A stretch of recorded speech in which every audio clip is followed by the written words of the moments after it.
Boa noite, eu sou o Jefferson, estamos aí há algumas semanas juntos através dessas palestras do projeto, né, de transição e consciência. Esta semana veio a inspiração e a orientação para poder fazer uma explanaçãozinha. A princípio seria voltado ao grupo de estudos que nós estamos realizando, e de meditação, mas também veio a sensação, a orientação para que, na verdade, deixasse aberto para quem quisesse, para quem se interessasse nesse ponto, nesse vídeo. Talvez alguém consiga ver alguma utilidade, algum caminho aí. Então eu vou deixá-lo aberto, tá bom? Hoje a gente vai conversar um pouquinho, vai ser rápido, sobre o mito da caverna de Platão. Eu sei que muitos já devem de ter visto, né? Já devem de conhecer aí, que estudam na escola, ou quem está buscando nessa linha mais filosófica, nessa linha espiritualista, se aprofundar um pouquinho, não tem como não ter tropeçado aí nessa historinha bem interessante que abrange bastante dos ensinamentos de Sócrates e Platão. Todo mundo já viu pelo menos um pedacinho, alguma ideia, alguma coisa, nem que tenha sido um postzinho na internet que hoje em dia está bastante popularizado, né? Bom, algumas palestras atrás por utilizar a referência aí de Platão e de Sócrates. Eu fiz uma apresentaçãozinha rápida, então só para dar uma retomada, Platão era discípulo de Sócrates, Sócrates não deixou nada escrito, são os nossos filósofos lá do século V a.C., e Platão era de família nobre e foi lá aprender com Sócrates em praça, porque os seus pais o orientaram a isso, se arrependeram depois, né? Porque acho que foi a última vez que ele obedeceu os pais aí, que ele seguiu era para seguir no caminho da política, mas depois que chegou lá começou a ouvir as ideias de Sócrates, a toda essa outra realidade, esse outro mundo que Sócrates trouxe ali para tentar levar a expansão da consciência das pessoas. Ele atingiu ali o Platão e ele deu sequência nesses estudos. Hoje nós temos acesso a esse conhecimento muito por conta dele, porque Sócrates, apesar de todo o conhecimento, de toda a base para a filosofia que ele trouxe, ele não deixou nada escrito, então todos os registros são a partir desse camarada. E o interessante do mito da caverna é que ele traz bastante a nossa realidade dos últimos tempos, mas essencialmente desse que nós estamos passando agora, com todo esse afastamento, com todo esse isolamento e ao mesmo tempo com toda essa oportunidade de encontro conosco mesmo, encontro com o nosso eu superior, encontro com os nossos irmãos, porque por mais distante que estejamos fisicamente, eu estou vendo bastante ação, bastante atividade de uma proximidade por esses meios digitais e tudo mais. Então é bem interessante. Então vamos lá. Eu coloquei um trechozinho aqui que dá para a gente dar uma refletida, que seria o mito da caverna de Platão, e a referência com a nossa realidade hoje como os que buscam a luz, mas queremos seguir junto com nossos irmãos nesta direção. Então, gente, o mito da caverna, ele se passa dentro de uma caverna escura, onde haviam ali as diversas pessoas que ficavam acorrentadas e desde que se entendiam por gente, estavam nessa situação. Então, eles vivenciavam ali, tinham uma certa liberdade, porque eles tinham liberdade de conversar o que queria, de refletir, de prestar atenção, e enquanto eles ficavam num canto escuro da caverna, presos, do outro canto, por trás deles, ficava uma fogueira acesa constantemente e passavam uns outros camaradas com diversos itens em cima para conforme eles iam passando, ia refletindo as sombras à frente desses que estavam acorrentados. Então, eles passavam com itens diferentes nos horários, tinham as conversas deles, e aqueles que estavam acorrentados, a realidade deles era aquela, somente as sombras. Então, eles viam as sombras e iam aprendendo com elas. Então eles iam aprendendo que em determinado dia, determinado horário, passavam-se esses irmãos e tinham as sombras que tinham determinados formatos, e aí eles iam aprendendo, iam se referindo com esses formatos, iam conversando entre si, tinham a liberdade, inclusive, de escolherem os seus líderes, escolhiam ali aquela pessoa que às vezes estava um pouco mais de tempo, ou era aquele que era um pouco mais safo, então ele percebia que em determinado dia, determinada hora, ia ter aquele formato, então ele já começava a dirigir, a direcionar os irmãozinhos, e assim eles iam vivendo, iam criando ali a sua realidade e vivendo, interagindo a partir dessa realidade. E todo mundo naquela zona de conforto. Então, sempre se entenderam, desde que se entenderam por gente, se viam nessa situação. Então, para eles era comum. E de vez em quando, é claro, esses que iam passando com os formatos, que eram os senhores da caverna, né? Então, eles de vez em quando variavam, colocavam alguns itens diferentes, tinha algumas conversas um pouco mais acirradas, um pouco mais eufóricas, para ir dando novos elementos para esses que estavam ali presos sentirem que está tendo alguma novidade, está mudando um pouquinho, aqueles líderes lá, opa, eu percebi uma coisa diferente, olha aqui, gente, e assim interagindo, colocando uma rotina e de vez em quando quebrando essa própria rotina para que tivesse um pouco mais de percepção e aceitação desses que ali estavam. Mas é claro que sempre quando existe uma rotina muito grande, alguém em algum momento quebra os grilhões. Resolve, peraí, estou incomodado aqui, começa a ficar com uma formiguinha incomodando ali, não consegue mais achar posição e começa a querer buscar algo novo, não tem ideia do que, não tem ideia o porquê, mas quer buscar algo novo.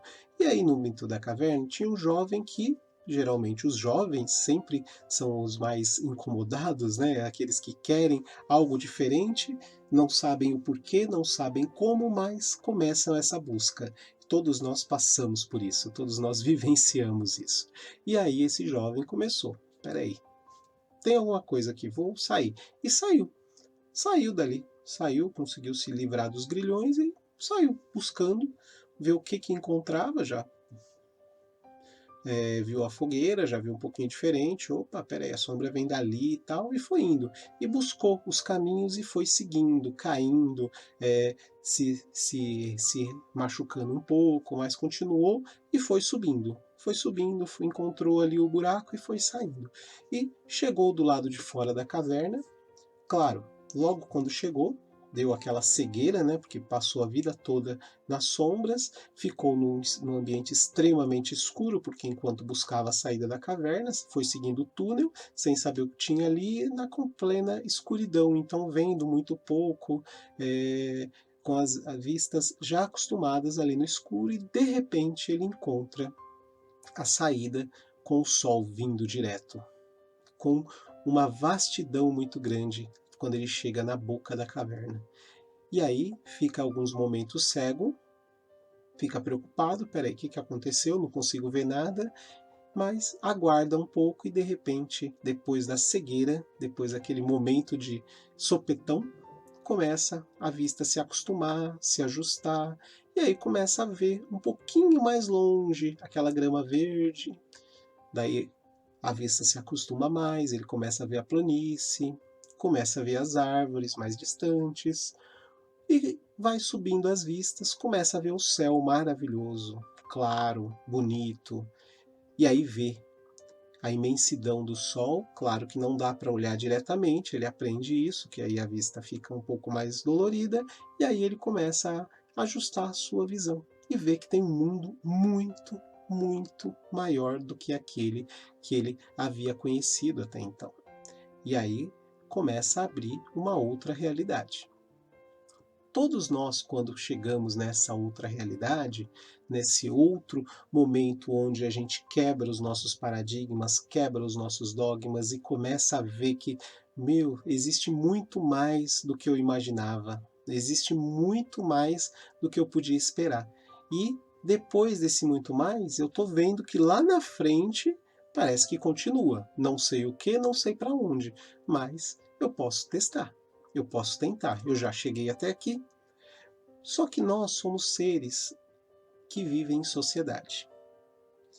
E chega um momento que eu penso, eu já fui muito longe, mas eu convivi e convivo com tantos. Como é que eu vou seguir sabendo que aqueles que eu convivi até hoje, aqueles que eu amo, aqueles que eu respeito, estão ainda presos naquele lugar escuro, estão presos naquela ilusão? Ah, eu vou precisar de chamar. Eu não quero essa luz só para mim, eu quero para todos nós. Vou levar. Vou lá chamar a galera. E aí resolve e começa a voltar. Só que quando ele saiu da escuridão, ficou cego que com a luz que ele encontrou. E quando ele começa a voltar para a escuridão, naturalmente ele entra no escuro e perde a visão por alguns instantes de novo e não consegue ver. Só que ele se machucou, se ralou todo para conseguir chegar lá em cima, sair da caverna. E aí ele começa a voltar. Nesse voltar que ele vem, que ele busca encontrar esse caminho de volta, ele vai caindo, ele vai se ralando todo, ele vai se machucando, ele vai sentindo todo esse processo de retorno e sai rolando. E aquele negócio, como o velho ditado diz, né?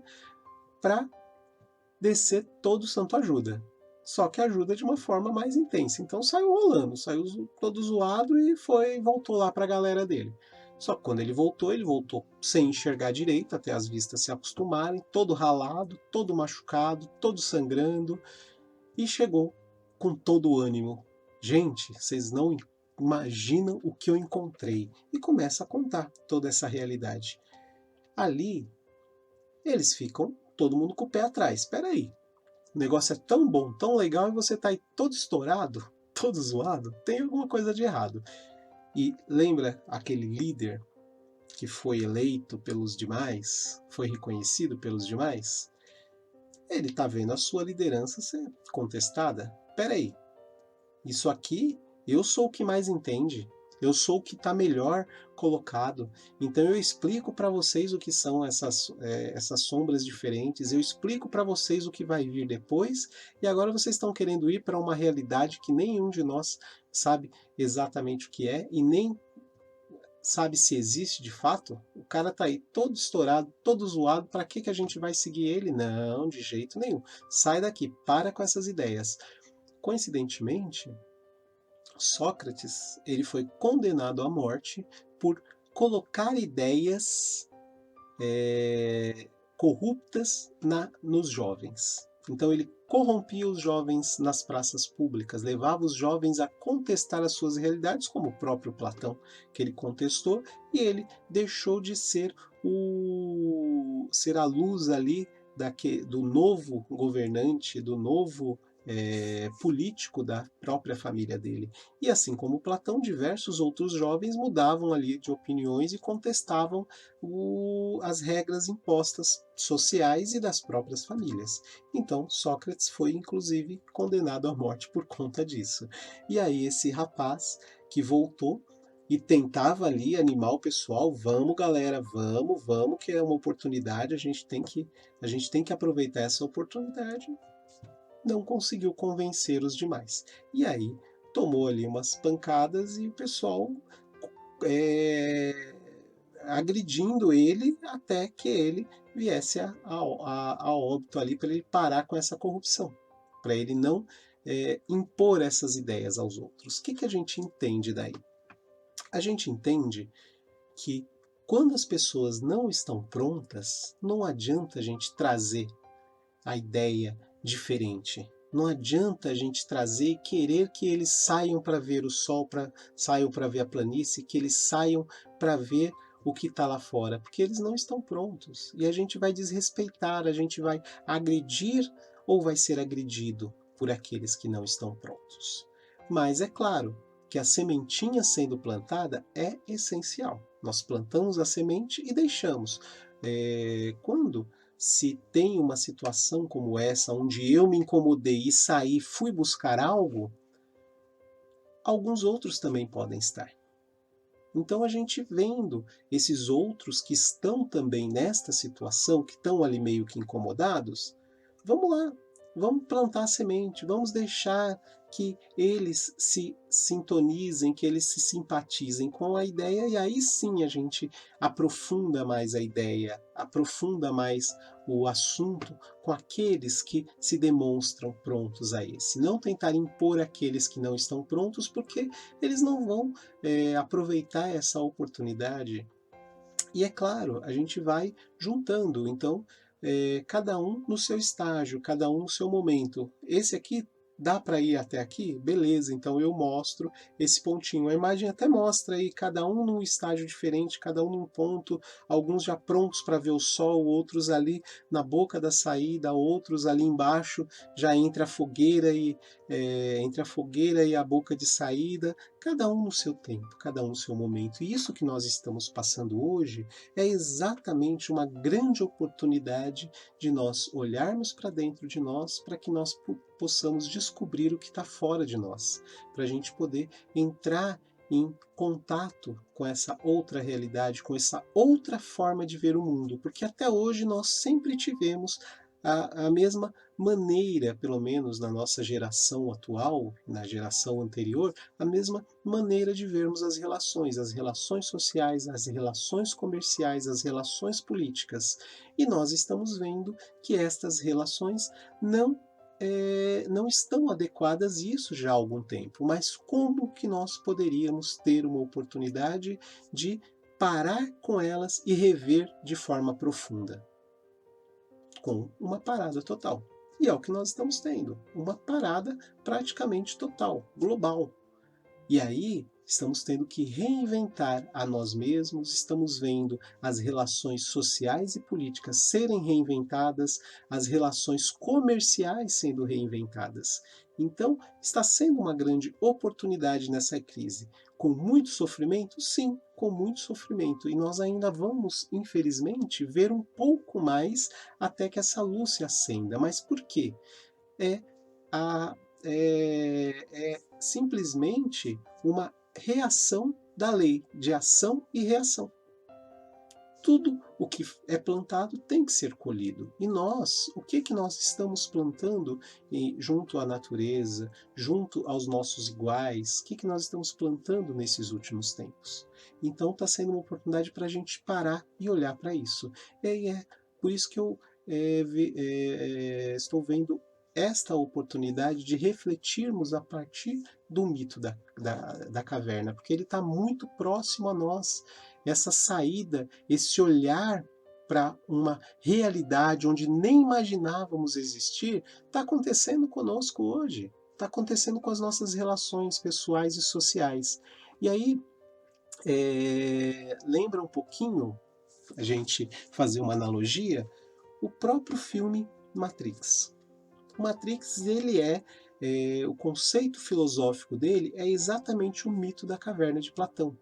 Quando o Morfeu chega e oferece as duas pílulas para o Neo, você quer, se você tomar a vermelha, você vai acordar, vai despertar para a realidade, vai ver que o mundo é muito diferente. Se você tomar essa outra, você continua dormindo, você continua vivendo dentro dessa roda, dentro desse círculo, dentro dessa roda de Sansara, sempre se repetindo, sempre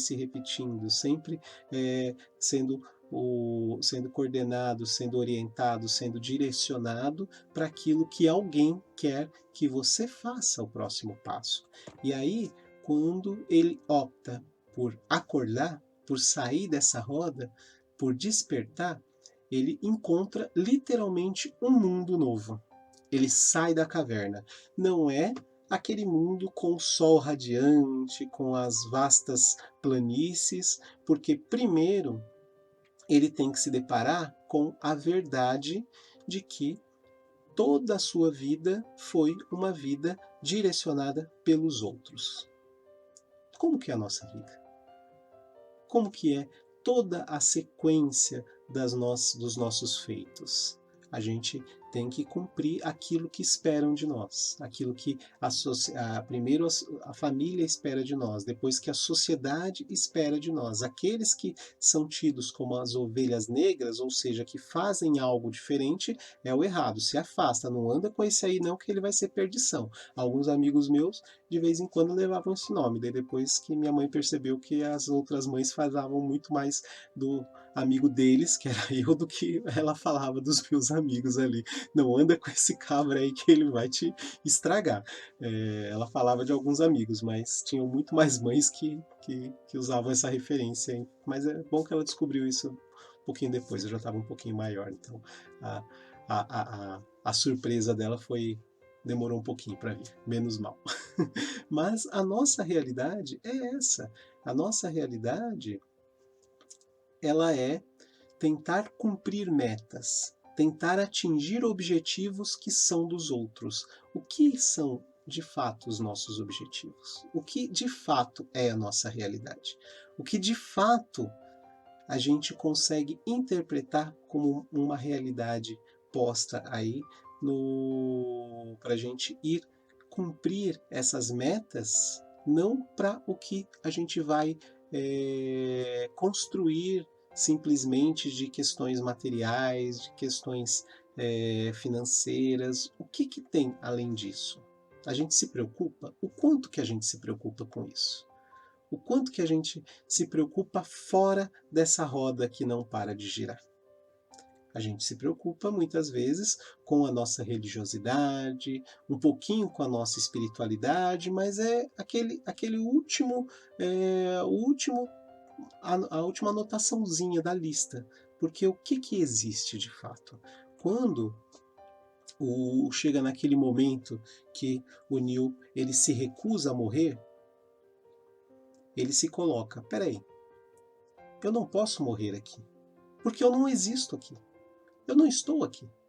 Então, não tenho por que eu morrer aqui. E aí ele pega e começa a dobrar a realidade, porque ele reconhece que aquela realidade não é existente. Aquela realidade a qual ele está se referindo é a realidade material. Então, tudo aquilo que muda, tudo aquilo que não tem a sua essência, uma base que tenha continuidade, ela não é existência real. Então, tudo aquilo que é material não existe. É criado. A gente viu lá na palestra anterior a questão das energias.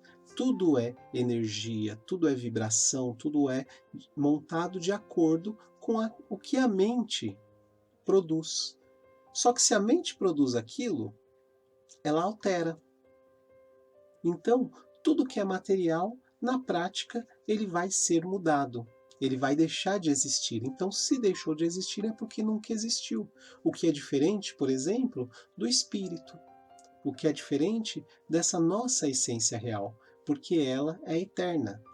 Ela pode vir num corpo, pode vir no outro, e pode ficar um tempo fora do corpo, mas ela continua existindo, continua ganhando experiência, ganhando conhecimento, e ela é existência real. Ela que permanece.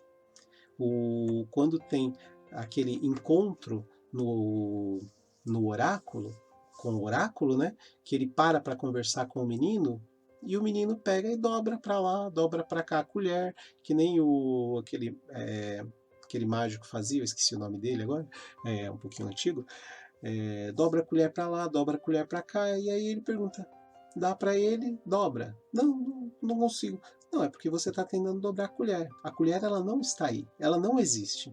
Se você acredita que ela existe, ela não dobra. Se você reconhece que ela não existe, aí ela dobra. Aí ela vai para lá, vai para cá, porque ela não é existência real. A existência real é a minha mente, é a minha capacidade, é o meu ser.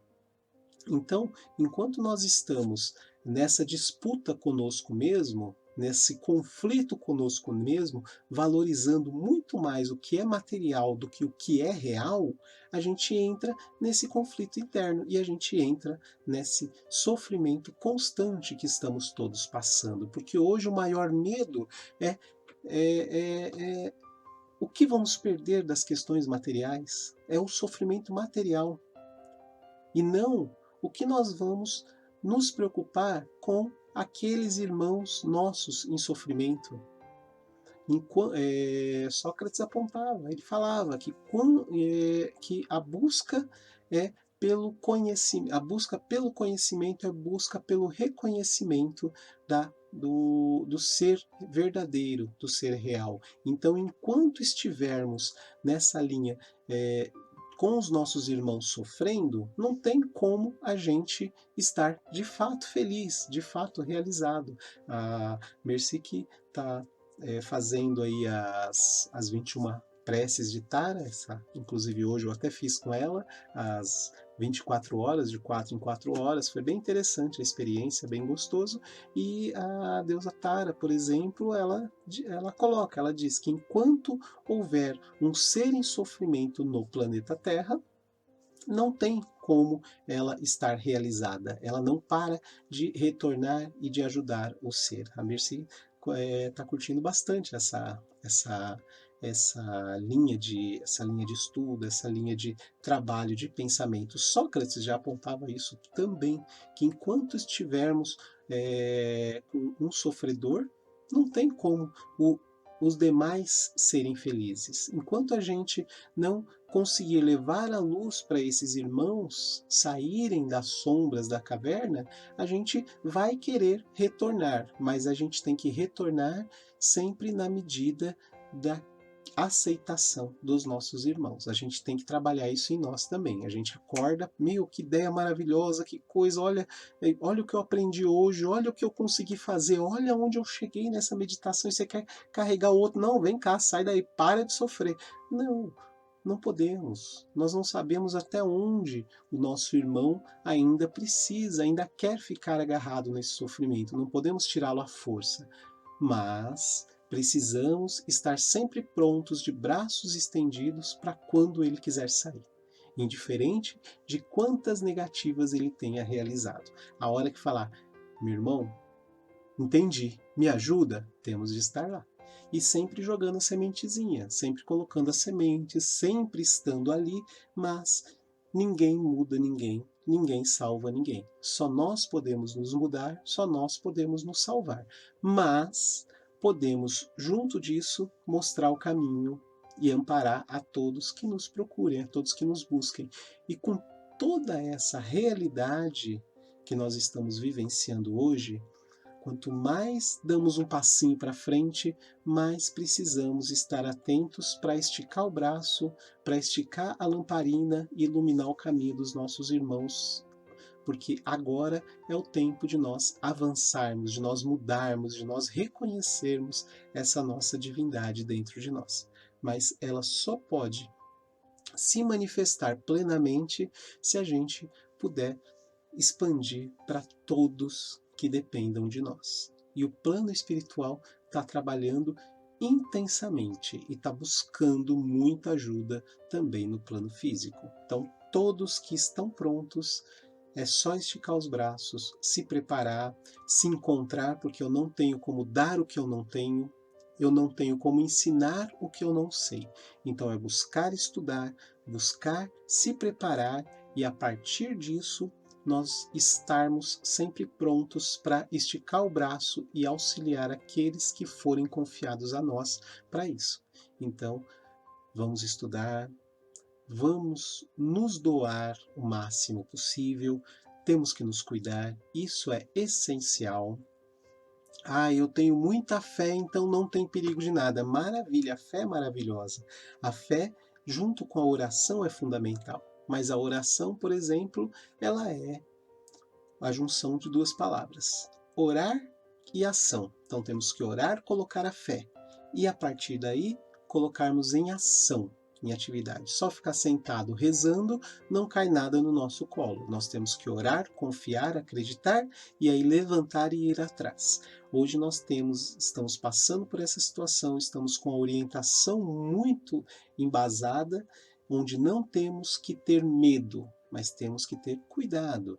Todas as orientações da ciência está aí nos mostrando como agir, como amparar ao nosso próximo, nos preservando. Não podemos deixar de ajudar a quem nos procure, mas também não podemos nos colocar em risco para colocar toda a responsabilidade em Deus, em Jesus, nos mentores. Eles nos dão todas as condições para que possamos utilizá-las. Então, não posso dar a minha responsabilidade de cuidar de mim, cuidar de quem está junto de mim, para o plano espiritual. Eles estão fazendo a parte deles, estão lá, estão aí, sempre prontos a trabalhar. Eu preciso de subir a minha energia, eu preciso de subir a minha frequência para que eles possam, às vezes tem que dar uma baixadinha, mas me pegar, eu estou disposto a elevar a minha frequência e vamos juntos, eles estão apoiando. Mas eles não fazem o nosso trabalho por nós. É nós nos cuidarmos de quem está junto de nós e termos toda essa oportunidade de utilizar esse novo tempo, essas novas mudanças para colocar em prática esse novo mundo, essa nova terra no nosso dia a dia. Então, vamos lá. Vamos nos cuidar e cuidar daqueles que estão conosco, buscando conhecimento e aplicando esse conhecimento. Não adianta nada estudar, não adianta nada meditar, não adianta nada aprender se a gente não colocar em prática e essa prática não for para o nosso próximo.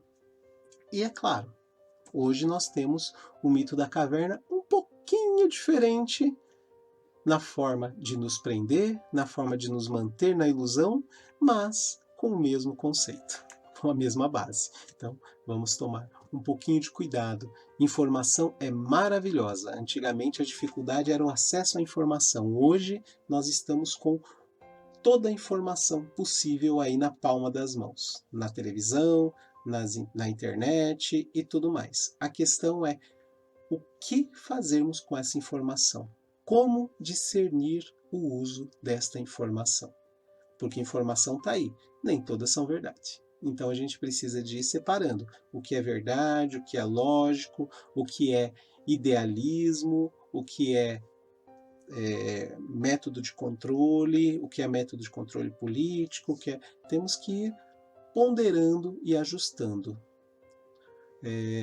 Todo caminho tem que ser equilibrado. É sempre o caminho do meio. Se a gente pega o extremo de um lado ou o extremo de outro lado, a tendência é sempre entrar no desequilíbrio. E aí, naturalmente, o desequilíbrio traz o sofrimento e complica muito mais o nosso caminhar. E, principalmente, nos distancia dos nossos irmãos. O objetivo agora é nos aproximarmos. Não podemos nos aproximar tanto fisicamente, mas é uma oportunidade para a gente aprender a nos aproximar afetivamente, nos aproximar muito mais com o amor do que com os nossos corpos físicos. Vamos nos juntar com os nossos corpos energéticos, vamos nos juntar com os nossos corpos espirituais.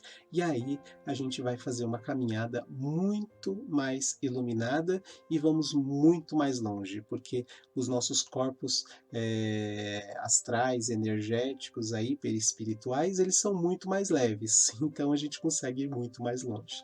Então vamos nos aproximar muito mais afetivamente, que aí a gente vai ter a construção dessa nova realidade. Então vamos lá, gente, vamos trabalhar, pôr a mão na massa, expandir o nosso coração, expandir o nosso amor, e aí a gente realiza e aprende o que realmente existe.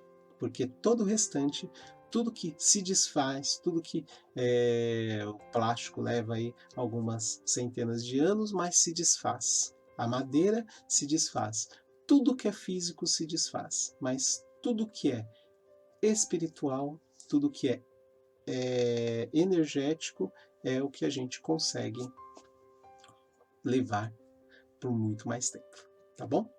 Então, uma boa noite para todos, fiquem com Deus e espero que a gente possa continuar aí essa caminhada juntos.